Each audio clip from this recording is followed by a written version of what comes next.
पश्चिम बंगाल पुरुलिया के काशीपुर छतना इलाके में उत्तर प्रदेश के 3 साधुओं को निर्वस्त्र कर लाठी डंडों से पिटाई के मामले के बाद घायल साधुओं को रेस्क्यू कर अपने आवास पर ले जाकर अच्छे से देखभाल कर उनको इलाके के मंदिर में हिंदू समाज द्वारा सम्मानित करने के बाद साधुओं को झारखंड के धनबाद लेकर पहुंच गए, जहां से वह साधुओं को गंगा सागर भेजने की तैयारी कर रहे हैं। भाजपा सांसद ज्योतिर्मय सिंह महतो ने तृणमूल सरकार पर यह गंभीर आरोप लगाते हुए कहा कि लोकसभा चुनाव को लेकर इस घटना को अंजाम देकर हिंदू समाज को डराने और धमकाने का काम किया गया है।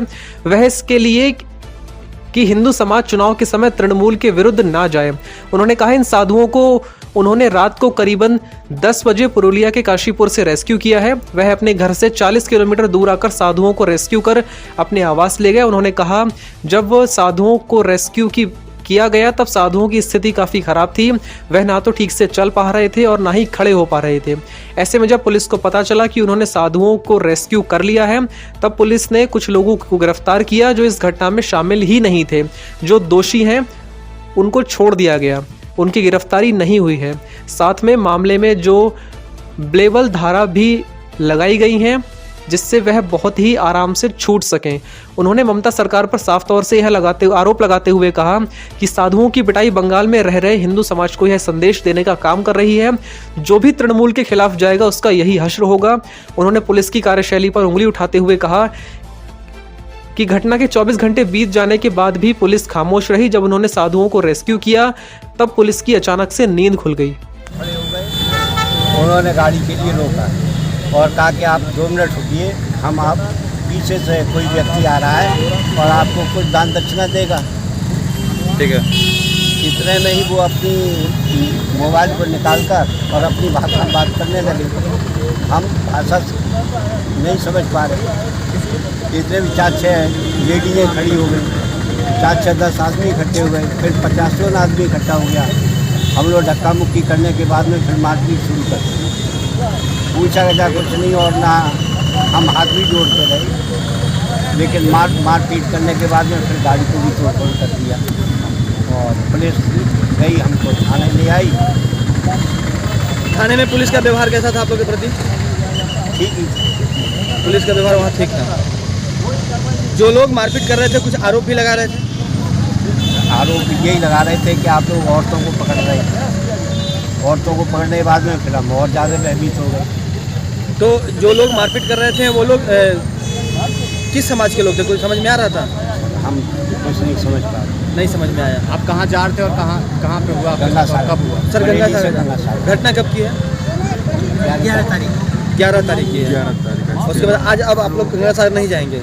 गाड़ी को तोड़ दिया और हमारा पैसा भी सब छीन लिया। पैसा भी छीन लिया। पुलिस वालों की तरफ से कैसा रहा? कितने आप लोग? कितने लोग? आप लोग 3 साधु थे? 3 साधु थे।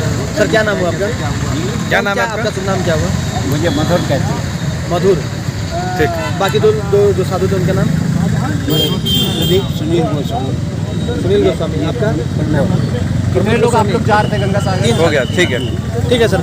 इसलिए मैं जब मुझे पता चला तो रात को कल 10 बजे मैं गाड़ी लेके सीधा पुरुलिया से 40 किलोमीटर दूर है काशीपुर के लिए रवाना हुआ। पुलिस को पता चल गया, उन्होंने पीछे का दरवाजे से निकलने की कोशिश किया, लेकिन इतना चोट लगा, इतना मार मिला है कि चलने का हालत नहीं था इन लोगों का। तो मैंने फिर पता चला कि गाड़ी से करके इन लोग को दूसरे रास्ते निकाल रहा। फिर मैं पीछा किया, पुलिस भाग गई गाड़ी इन लोग को छोड़ के। फिर मैंने इन लोग को उठाया, ले आया, देख रहा हूँ एकदम पूरा बहुत खराब परिस्थिति में था। फिर वहीं पे चादर उधर फल उल दिया, खाने का व्यवस्था किया, सिर्फ मेरे आवास पे ले आया, मेरे आवास में रात को रखा और आवास में सुबह को एकदम पूरा स्नान वान करवाया, व्यवस्था किया, फिर मंदिर में ले जाके सम्मानित किया। पुरुलिया के आम जनता है, हिंदू समाज के लोग हैं, सम्मानित किए। फिर इन लोगों को मैं विदा कर रहा हूँ। तो नंगा करके मार खिलाता है और उसके बाद थोड़ी देर के बाद पुलिस आती है। इसमें सीधा सीधा बात है, ममता बनर्जी का यही मकसद था, तृणमूल कांग्रेस का यही मकसद था, विशेष एक वोट बैंक को मैसेज देने के लिए कि भाई देखो हिंदू समाज के लोगों को हम मार के एकदम पूरा ठंडा कर देंगे, पहले जैसा ही हम, मेरा कोई परिवर्तन नहीं है, ऐसा एक मैसेज देने के लिए अगला चुनाव के लिए तैयारी है ममता बनर्जी का।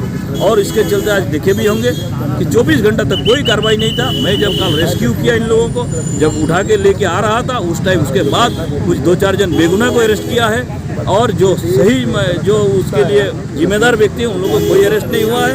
और जो धारा अभी भी दिया है मुझे मेरे पास आया नहीं है अभी एफआईआर को भी, लेकिन मुझे जब पता चला इसमें ऐसा सेक्शन दिया है जैसे बेलेबल सेक्शन हो, उन लोग का तुरंत रिहाई भी हो जाए।